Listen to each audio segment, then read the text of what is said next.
that I was reading about institutionalized racism. And I really want to talk about, where does institutionalized racism begin? But before I go into that, I want to talk a little bit about the article. There was a UC Berkeley student who was outlining the many strategies that they had used in order to offset and render ineffective institutionalized racism.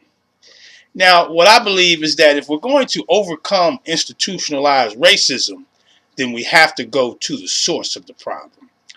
The very first institutionalized racist organization that black students enter are public schools. And what people have to remember is that 78% of the teachers in public schools, or in schools general, are white female teachers. And so the values that the white female teachers have dominate the school culture, which in many cases are in direct opposition of the black culture. And we know this because when it comes to discipline, black students are over-disciplined much more when compared to white students. And it begins in preschool. Now, there are several reasons why rendering institutionalized racism ineffective is such a monumental task.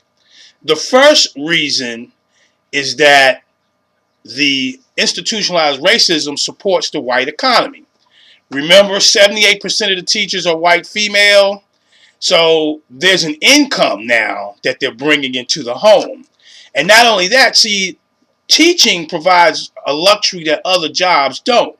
For example, teachers have every evening off, every weekend off, just about every holiday and every summer off. So now not only are they able to contribute to the family monetarily, but now they also have additional time to bring up their children. And so that's two of the bigger challenge. Another bigger challenge is that this institutionalized racism is supported by law enforcement. When children are objectional to the way they're treated, to what's going on in the classrooms, to how they're being failed, the first thing that the schools do is they bring in the police. And so now they are reinforcing and supporting the values that white female teachers use to dominate the school culture. And so, I applaud the UC Berkeley student for the sit-ins, the demonstrations, but we have to go to the root of the problem. And the root of the problem can only be solved by eliminating classroom racism, and that can only be solved by promoting positive racial teacher-student classroom relationships. This is Dr. Campbell. You can read about it on my blog at www.positiveratialrelationships.com. If you want to talk about it, you can call me at 856-566-3267. Have a great day. Thank you very much.